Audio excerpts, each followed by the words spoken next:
In this video I'm going to talk about my BBC copyright dispute and how to dispute YouTube copyright claims. And to do that I'm going to talk a little bit about copyright in general and the things that you should think about when making your YouTube videos. For those of you that don't know, I also run another channel called Black Belt Barrister, which is an educational resource I set up to help people learn a little bit more about law. Intellectual property is one of my specialist practice areas, so of course that includes copyright. So when we think about copyright disputes, particularly those on YouTube, it's important to understand the basics and fundamentals of how copyright works. It may or may not be obvious to you that you shouldn't use material that you don't own or have the authority or license to use. Broadly speaking, that means if someone else has created the work or has been assigned ownership of the copyright of that work, you cannot use it unless you have their permission. But there are exceptions, and whilst each jurisdiction has their own set of laws, such as the United States and the United Kingdom, the principles that will allow you to use this material without authorization are quite similar. Many people will get frustrated if they get a copyright claim on one of their YouTube videos, especially if they've put a lot of time and work into the video, and especially if they have complied with copyright laws. So let's think about what copyright actually is and why it exists in the first place. You can think of copyright as an exclusive set of rights to control how a work is used and the ability to earn from it. Those rights can be assigned to another person or another company, or they can be licensed on a very limited basis, in other words, for a very specific use or specific period of time, and the rights will control how that work is being used. If you want to use this work, you can always ask for permission. This should be as simple as contacting the copyright holder or the person that administers those rights and seek permission on a limited license basis. And this is what I did with the BBC, and I'm going to tell you what happened. But first I think it's important to explore some scenarios where you don't need permission if you are using the work in accordance with copyright laws. These are known as exceptions and often referred to as fair use. The most widely known example is news reporting. There's a copyright exception for news reporting that allows reporters to use copyrighted materials as long as they stick to certain conditions. Generally, those conditions are as follows. 1, that it cannot be a photograph. 2, that it must be real reporting of a current event.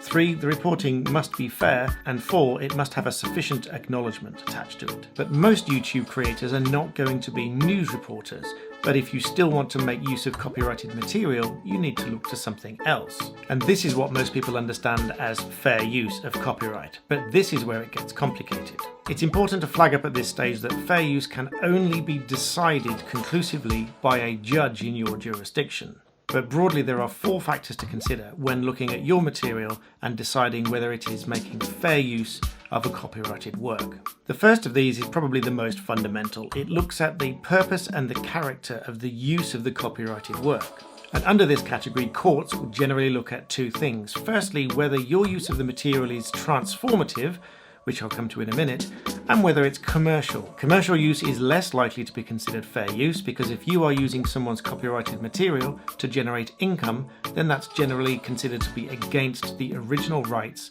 of the copyright holder. So the most important thing for you to think about is whether your use of the material transforms the original or adds new meaning. In other words, if somebody is watching your video, even though there is copyrighted material underneath it, does your video add new meaning, expression, criticism, and altogether a different finished work at the end of it? One way to think of this is to ask yourself, if someone were to watch your video, could that be considered as a substitute for watching the original copyrighted work? If that is simply impossible, and watching your video can only be seen as watching your new version, new expression, new meaning, criticism, or review of the underlying material, then it is more likely to be fair use. The second element to consider under fair use is whether it is factual or purely fictional. Generally, factual is more likely to be fair use than fictional because it's more likely to be akin to news reporting or education. The third consideration is how much of the original material that you've used. For example, if a film is an hour long and you've only added 2 or 3 minutes sporadically throughout the hour, but the rest of the material remains the same, again, that's not likely to be considered fair use. If, on the other hand, you've taken small elements, 2 or 3 minutes at a time, and added your own criticism, review, and observation on top of it, essentially to give it new meaning, and the overall length of your video is only, say, 10% or less of the original copyrighted work, this is much more likely to be considered fair use by the courts. And the final element to consider for fair use is the effect that your video is likely to have on the copyright owner's ability to profit from their original work.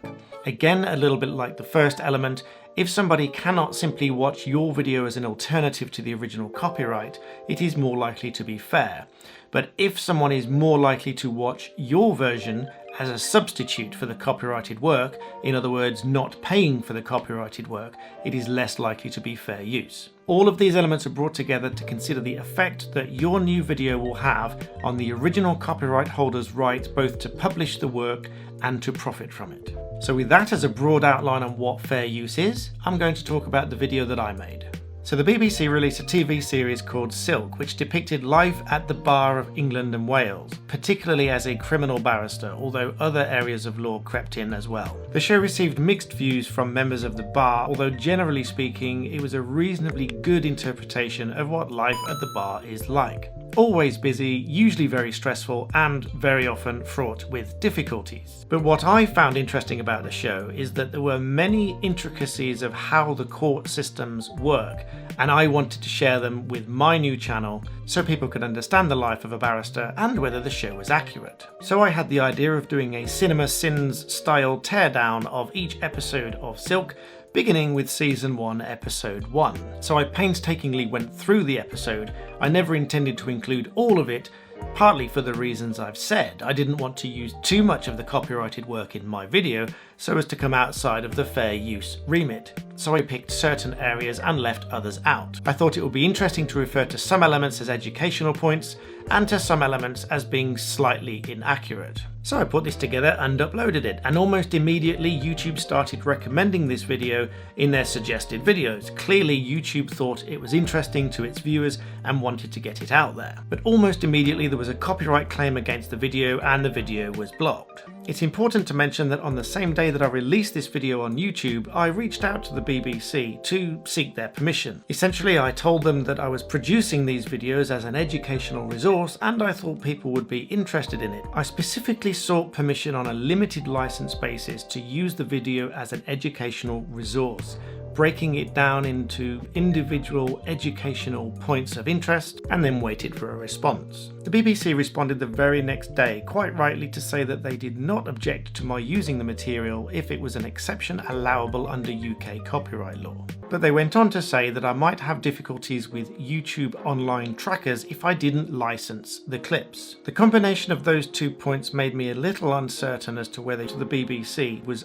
actually objecting to my use of the video, even though I'd made clear that it was educational, it was fair use, and I understand fair use being an intellectual property barrister, and I provided a link to the video so they could review it to make sure they were happy with my use. Now, whilst fair use is decided on a case-by-case basis, generally the copyright holder would be expected to consider whether the use of the material comes under one of these exceptions. Because under Section 30, subsection 1 of the Copyright Designs and Patent Act 1988, it is a specific defence if the use is for the purposes of criticism and review. I feel that if the BBC had considered this properly, they will see that my video is completely different from the original, in that it is an educational resource, commenting on various elements of the script, educational points, and whether any points are inaccurate. So I submitted a challenge to the copyright claim and contacted the BBC once more, saying perhaps I'd misunderstood in that I thought they were allowing my use of it because the video comes under fair dealing, as it is a criticism video of the original episode. The BBC rejected my challenge and the copyright claim stands. They told me that they apply this policy to all YouTube users that use a high percentage of footage in their videos. But in my view, this position is wrong. There's a number of high-profile cases in the UK, such as Fraser Woodward Limited against the BBC and Brighter Pictures Limited. The important issues decided in this case that relate to me and my video were whether the use was for the purposes of criticism and review and whether the use was fair dealing. So I wrote a fairly lengthy explanation as to why I believe my video comes under the defence of fair dealing. I sent this off to the BBC, but I didn't get a reply. So I've now filed this as an appeal through YouTube, and they have a choice as to how to respond. They can just let it expire and the copyright claim will disappear. But what I feel is more likely to happen is they will request YouTube to take down the video and issue a copyright strike against my channel. even though my use of the material is firmly within UK copyright laws. If the BBC does request the removal of my video, whether immediately or a delayed takedown, I will have no alternative but to submit a counter notification, after which they must prove to YouTube that they've initiated court proceedings to keep my video down. I feel that this would be an unfortunate and unnecessary waste of time, and such a challenge should not succeed. So I hope this video was useful in helping you to understand copyright laws and YouTube copyright claims by telling you my BBC copyright dispute story. Please feel free to subscribe and hit the bell icon so you receive new videos, and thanks for watching.